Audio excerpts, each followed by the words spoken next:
You kneel down. The room is quiet. Maybe there is a candle burning somewhere, or the faint echo of sacred music fading into silence. You close your eyes, you fold your hands, and you turn your heart toward God. And then it happens. Your jaw opens wide. Your eyes water slightly. You yawn. Not once, but again and again, as if your body were fighting against the very act of prayer, as if something inside you were pulling toward sleep the moment you tried to rise toward heaven, and you feel embarrassed, maybe even a little ashamed, because you wanted this moment. You chose to stop, to kneel, to offer this time to God. And yet here you are, barely able to keep your eyes open. Have you ever felt that? Have you ever wondered if that yawn, that heaviness, that dull resistance during prayer meant something more than just tiredness? Subscribe to this channel so you never miss another teaching or spiritual reflection inspired by the wisdom of Saint Teresa of Avila. This is not a story about superstition. This is not a warning designed to frighten you or make you feel guilty every time your body grows heavy in prayer. Saint Teresa of Avila, one of the greatest mystics and spiritual teachers the Catholic Church has ever known, was far too wise and far too human for that kind of exaggerated fear. She knew the body. She knew its limitations. She knew the weight of a long day pressing down on even the most devout soul. But she also knew something else.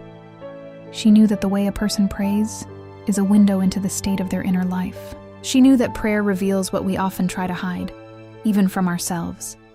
And she spent decades teaching that even the smallest interruptions, the distractions, the dryness, the heaviness, can become an invitation from God to look more honestly at where we really are. So if you yawn while you pray, do not merely dismiss it. Let it speak. Let it ask you something, because what it is asking might be exactly what your soul needs to hear.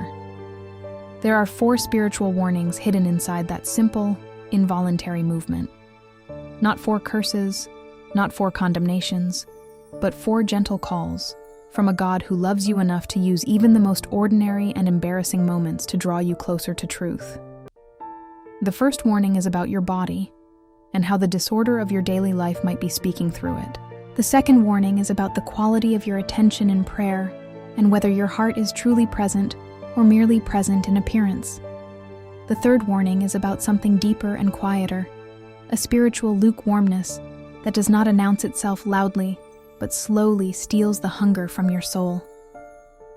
And the fourth warning is full of hope. It suggests that God may be calling you toward a different kind of prayer, something simpler, more recollected, more truly interior. Each of these warnings deserves your full attention. Each of them deserves honesty. And each of them, if you receive them well, can become a door toward a richer and more alive relationship with God. Before we go further, let this sink into you for a moment. Saint Teresa of Avila wrote in her spiritual autobiography, known as the Book of Her Life, about her own years of struggling in prayer. She described how she spent nearly 18 years fighting against distraction, aridity, and interior resistance when she tried to pray. 18 years. This was not a weak woman, not someone lacking in faith or devotion. This was a woman who eventually became one of the Church's greatest mystical authorities. A woman whom the Catholic Church proclaimed a Doctor of the Church in 1970, meaning that her writings are recognized as a reliable guide for the spiritual life of all the faithful. And yet she fought, she struggled, she knelt and felt nothing. She opened her heart and found it dry. So if you are yawning in prayer, if you are struggling, if your body resists and your mind wanders and your soul feels far from where you want it to be, you are in extraordinary company. The question is not whether you struggle. The question is what you do with the struggle. The first warning begins with something you might not expect. It begins with your body. In a culture that tends to either completely ignore the body in spiritual matters, or conversely, to spiritualize every physical symptom into a mystical sign, Saint Teresa of Avila held a rare and balanced position. She understood that the soul prays inside a body, and that the body is not a cage for the soul, but a part of the whole human person that God made and loves. This means that when your body collapses into yawning the moment you try to pray, it may not be a spiritual problem at all in the beginning. It may simply be the truth of how you are living. Your body is not lying. Your body cannot lie.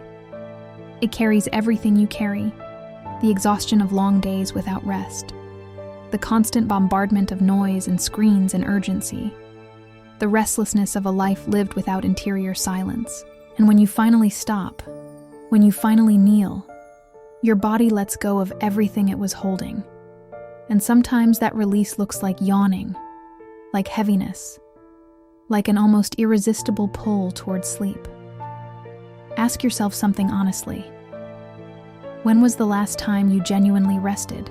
Not just slept, but truly rested, in the deeper sense of the word, without your phone nearby, without background noise, without the mental list of things that still need to be done running through your head. Most people in the modern world live in a state of chronic interior noise, moving from one demand to the next without any real pause, without any real silence, without any moment of recollection. And then they wonder why. When they finally stop to pray, their body and mind seem unable to settle. Saint Teresa of Avila, writing in 16th century Spain, could not have imagined the particular distractions of our era, but she understood the human pattern perfectly. In her work known as The Way of Perfection, she taught her community of nuns that the soul cannot grow in prayer without some degree of order in the outer life, not rigid perfectionism, but genuine care for the conditions in which prayer happens. This is already a spiritual warning, not just a practical one, because the spiritual life does not grow well in a soul that has never learned to order its own life. If you are running from morning to night, if your sleep is consistently short, if your days are full of stimulation, and your evenings are surrendered to screens until the moment you finally collapse, then your prayer life is not just suffering from exhaustion. It is suffering from a kind of spiritual disorder, a life shaped entirely by external demands, with no interior space left for God.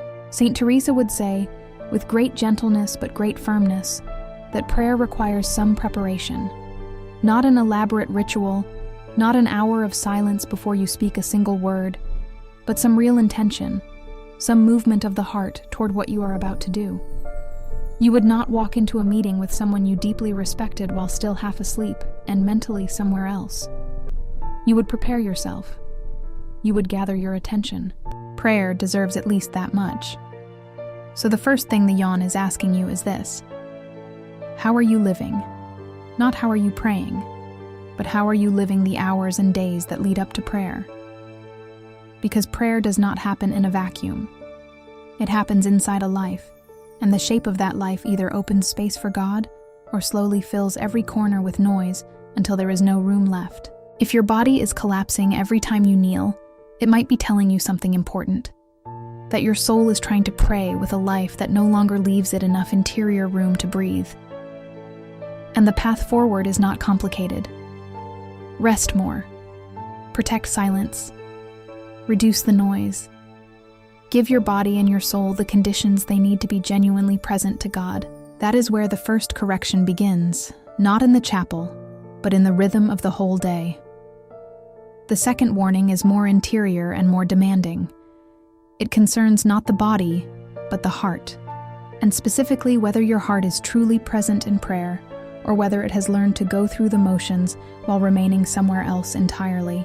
Saint Teresa of Avila gave one of the most beautiful and precise definitions of prayer ever written in the history of Christian spirituality. In her book of her life, she wrote that prayer is nothing else but a close sharing between friends, meaning time taken often to be alone with the one whom we know loves us. Read that definition again and let it challenge you. Prayer is a close sharing between friends. It is time taken to be alone with the one who loves you. That means prayer, in its deepest nature, is not a task to complete, not a set of words to recite, not a box to tick on a spiritual checklist. It is an encounter. It is a relationship. It is something personal and alive and mutual. Now here is the difficult question. When you pray, Is it an encounter?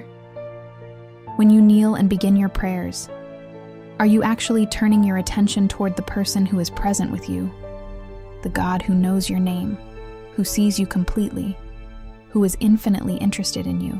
Or have your prayers become, over time, a kind of spiritual routine, a set of familiar formulas that your lips follow while your mind moves elsewhere? This is not meant to condemn you.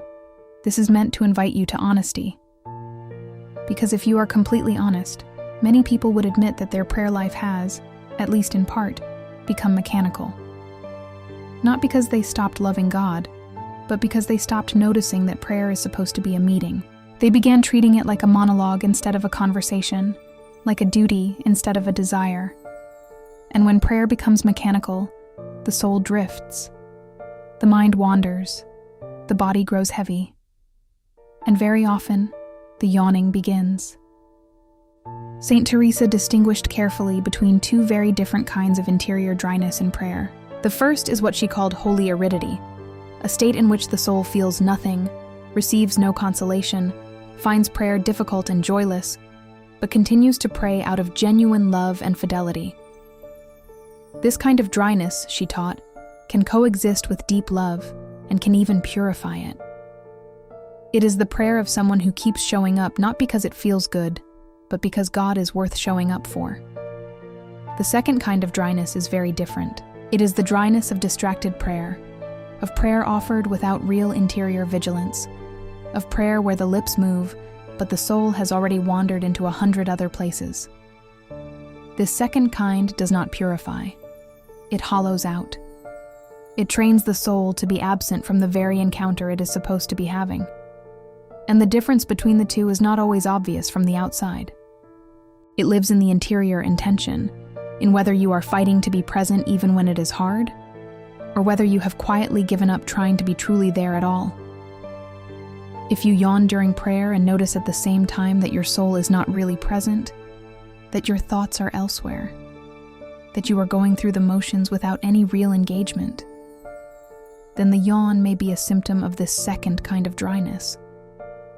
And the remedy is not complicated, but it requires genuine effort.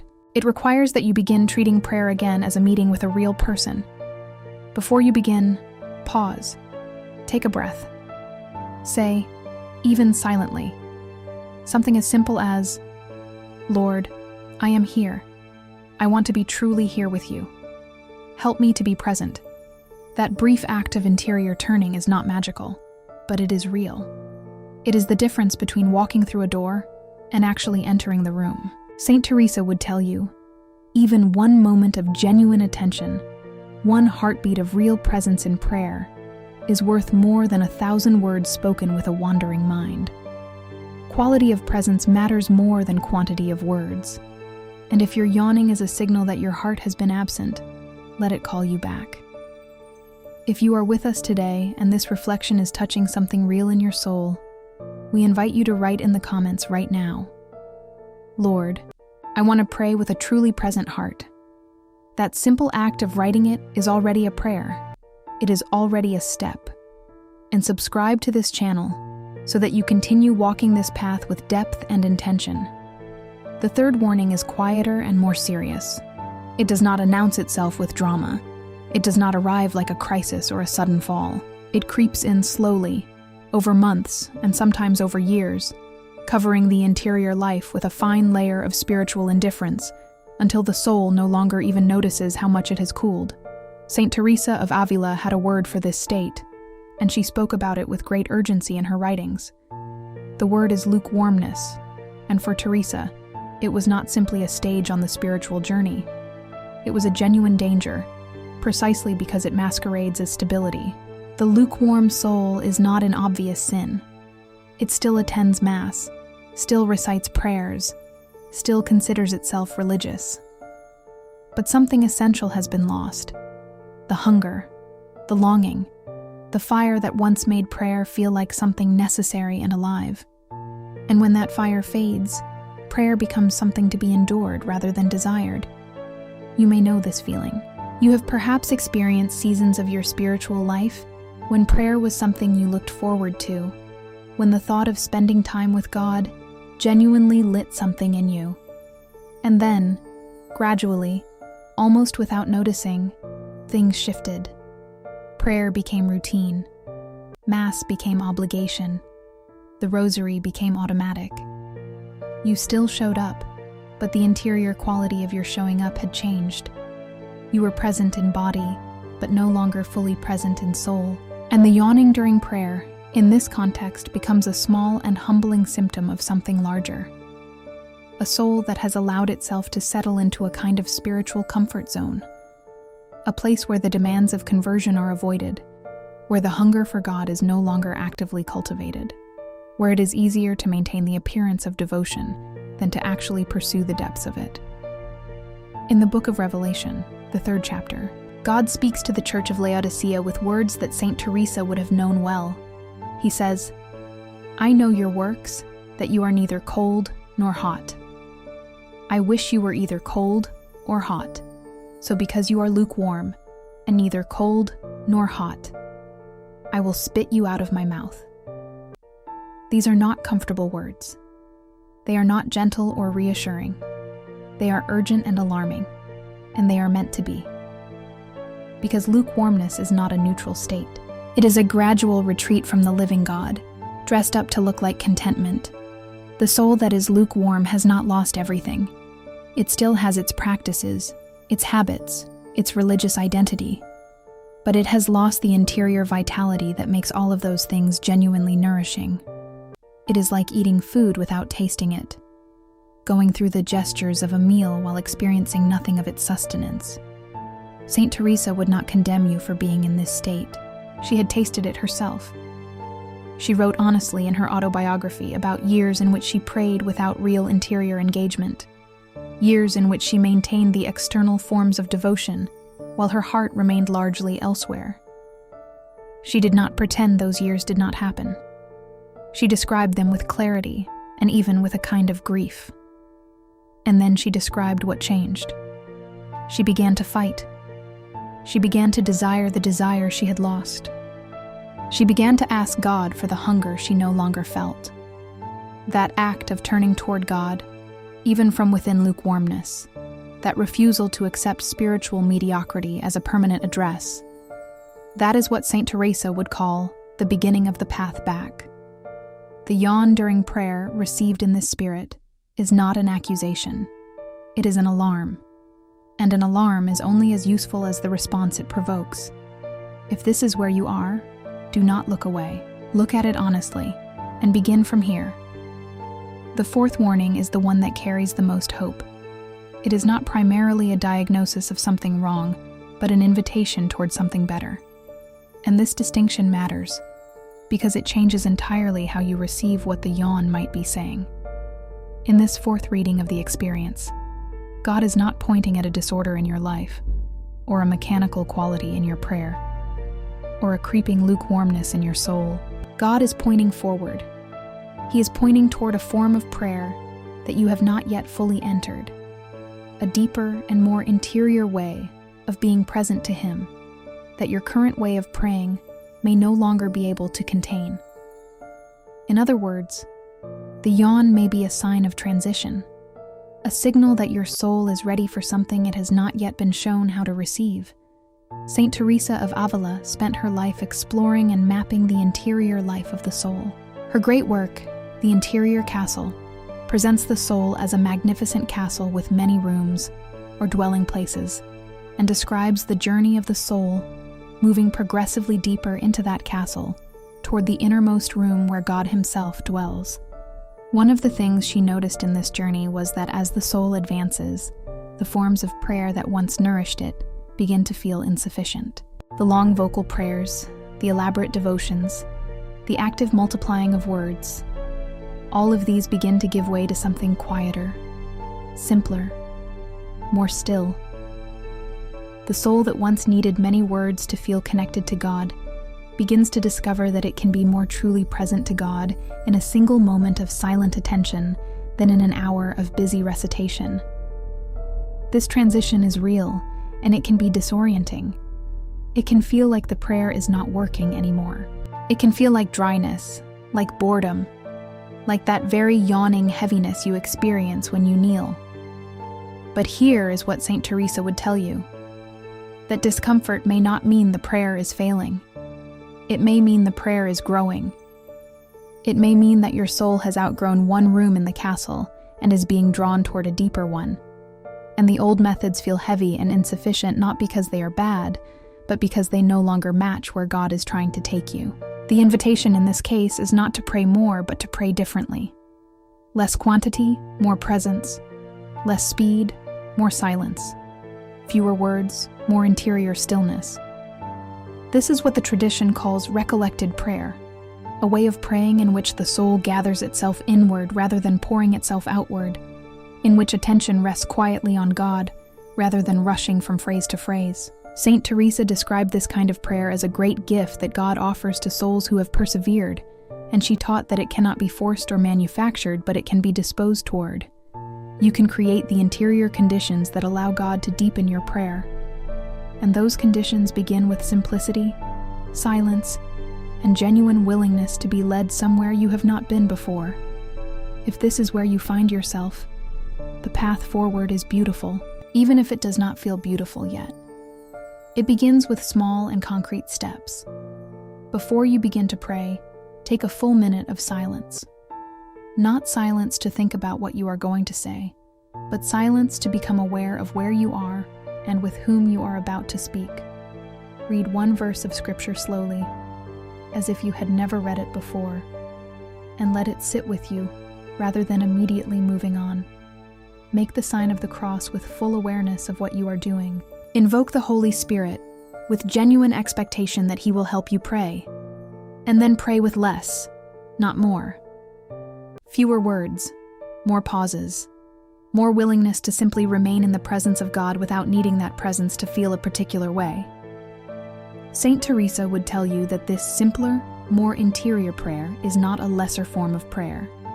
It is, in fact, a more advanced one, and the yawn that disturbed you may have been exactly the signal that God was using to call you toward it. Now, let us bring these 4 warnings together and ask what to do with them in the practicality of daily life. Because the teachings of Saint Teresa of Avila were never meant to remain abstract. She was intensely practical. She governed communities of women. She managed buildings and finances. She traveled extensively across Spain to found new convents. She navigated complex ecclesiastical politics, and she did all of this while writing some of the most profound spiritual literature in the history of Christianity.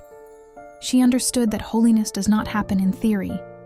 It happens in the details of real days lived by real people who are tired and distracted and imperfect and still trying. That is who she wrote for. That is who she prayed with. And that is who she speaks to now. If you have recognized yourself in the first warning, the one about physical exhaustion and the disordering of your daily life, then the first and most immediate step is not spiritual, but practical. Look honestly at your sleep, your schedule, your relationship with silence. Are you sleeping enough? Most adults need somewhere between 7 and 9 hours of sleep to function well, and chronic sleep deprivation does not just harm the body. It dims the capacity for the kind of interior attention that prayer requires. Are you protecting any silence in your day? Even 10 or 15 minutes of genuine quiet, away from screens and noise and busyness, can begin to rebuild the interior space that prayer needs. Saint Teresa did not live in our world, but she understood the human need for recollection, for gathering oneself inward before attempting to turn outward toward God. She built her convents with that need in mind. You may not live in a convent, but you can build that need into the structure of your own days. If you have recognized yourself more in the second or third warning, the one about mechanical prayer, or the one about spiritual lukewarmness, then the step forward is more interior. It requires that you bring your honesty before God. Not a rehearsed confession, not a polished spiritual presentation, but genuine honesty. Tell God exactly where you are. Tell Him that you have been going through the motions. Tell Him that you are cold, or that you are not sure whether you are cold or merely tired. Tell Him that you want Him more than you currently do. because even that desire for desire is a genuine movement of the soul toward its source. Saint Teresa wrote in The Way of Perfection that one of the most important things in prayer is that you do not deceive yourself about your own state. Self-knowledge, she insisted, is indispensable to the spiritual life. You cannot move forward from a place you refuse to acknowledge you are in.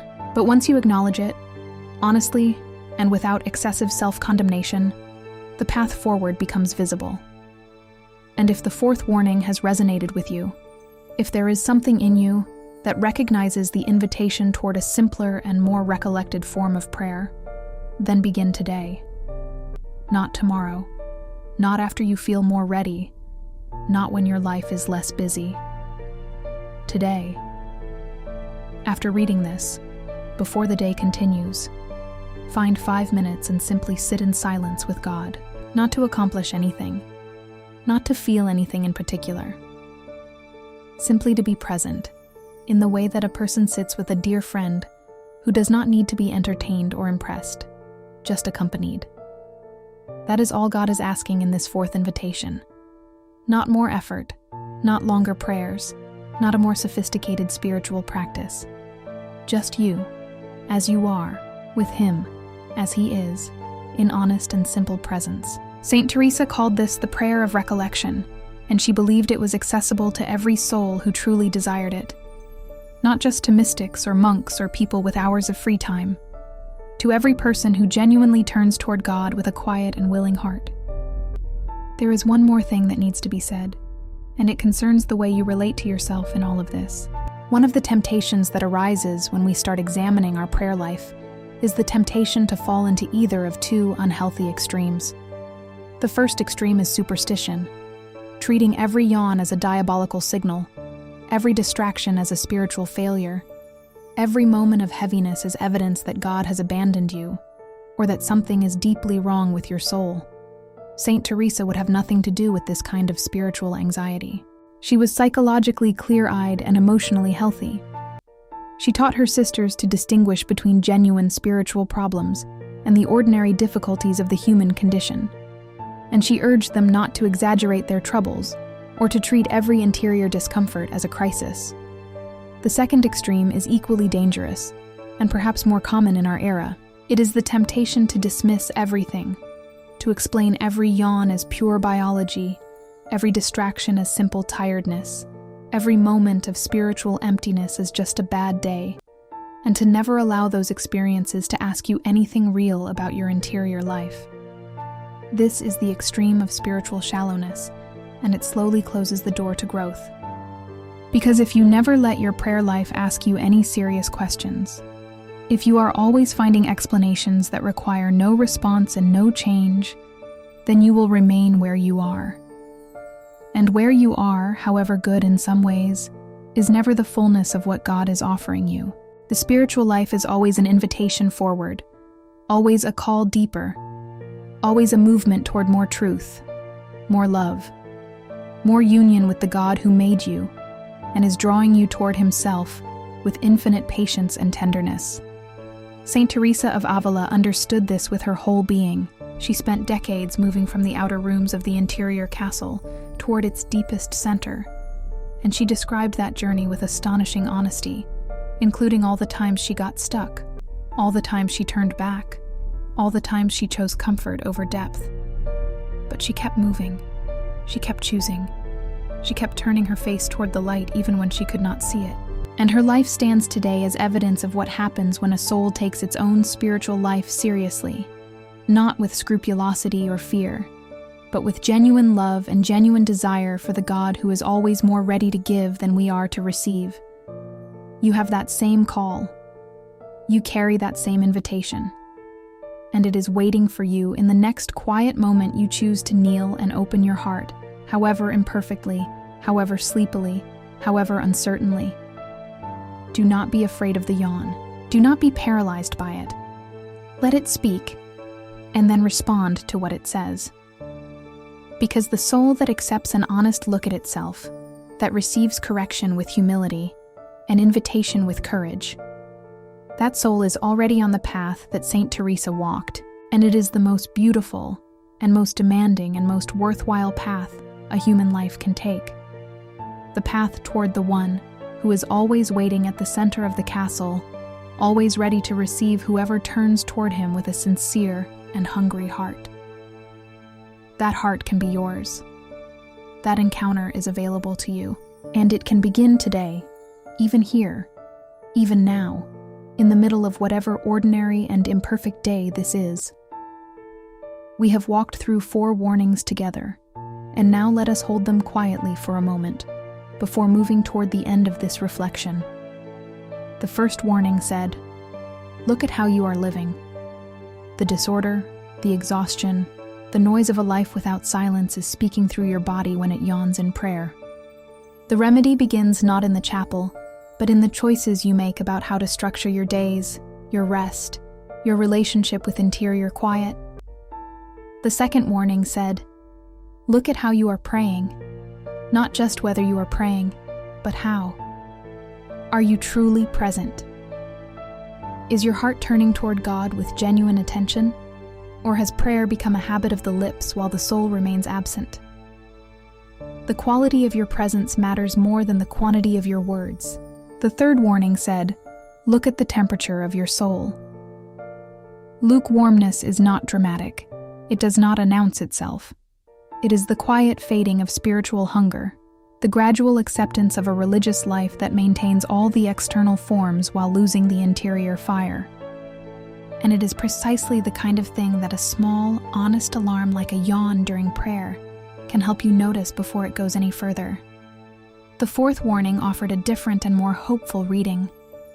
Perhaps God is using this moment of heaviness and resistance in prayer to call you toward a simpler, more recollected, more interior form of being present to Him. Perhaps the problem is not that you are praying too little, but that you are praying in a way that no longer matches where your soul needs to go. And perhaps the invitation hidden in the discomfort is an invitation to enter more deeply into the interior castle, to move past the outer rooms of busy devotion and toward the quieter, more spacious interior rooms where God waits in stillness. This is a beautiful invitation. It is among the most beautiful things God can offer a soul that has been faithful in its ordinary practices, and it is available to you, right now, in this very season of your life. What matters most, as you take all of this with you, is not that you resolve everything today. It is not that you suddenly transform your prayer life with a single act of willpower. What matters is that you bring honesty to what you have heard, that you let at least one of these 4 warnings genuinely land, that you take one small and concrete step in response to what spoke most clearly to your heart. Maybe that step is going to bed earlier tonight. Maybe it is arriving at your prayer 5 minutes earlier and spending those 5 minutes in silence before you begin. Maybe it is writing in a journal the honest state of your soul before God, without pretense or performance. Maybe it is simply saying out loud or in silence, "God, I am cold, I am tired, I am distracted, but I am here. Help me." That simple prayer, raw and unpretentious, is worth more than 100 carefully composed prayers offered from behind the comfortable wall of spiritual routine. Saint Teresa of Avila, in her poem sometimes called the bookmark poem, left behind words that have brought consolation and clarity to souls across centuries. She wrote, "Let nothing disturb you, let nothing frighten you. All things are passing. God alone does not change. Patience obtains all things. Whoever has God lacks nothing. God alone suffices." These words were not written by someone who had never struggled. They were written by someone who had struggled enormously and had come through the struggle with a deep and tested certainty that God is enough, that God is faithful, that no matter how dry the prayer, how heavy the body, how cold the soul, God is always present, always offering, always ready to receive the smallest and most honest turning of the heart. You have that assurance. It belongs to you. And the yawn that started all of this is no longer just an embarrassing interruption. It has become an opening into one of the most important conversations your soul can have with itself and with the God who never stops loving you. There is something precious about the soul that does not give up. Not the soul that always feels burning and alive in prayer. Not the soul that never struggles or wanders or grows heavy, but the soul that keeps coming back. The soul that kneels again even after yesterday's prayer felt empty. The soul that lights the candle again even after last week's hour of prayer felt like nothing happened. That persistence, that faithful return, is what Saint Teresa of Avila called one of the most important virtues in the spiritual life. She wrote about it in The Way of Perfection, with a kind of passionate urgency that feels almost like she is speaking directly into this moment. She told her sisters never to abandon prayer. Never. Not when it is dry. Not when it is hard. Not when the body yawns and the mind wanders and the soul feels like it is speaking into silence.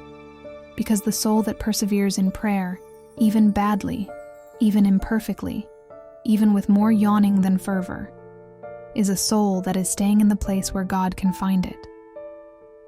Think about what that means for you. God can find you when you kneel, even if you kneel badly. He can speak to you in the silence between your distractions. He can touch you in the brief moment between one yawn and the next when your heart, just for an instant, is genuinely open. This is the miracle of prayer that Saint Teresa understood so deeply, that God is not waiting for you to be perfect before He draws close.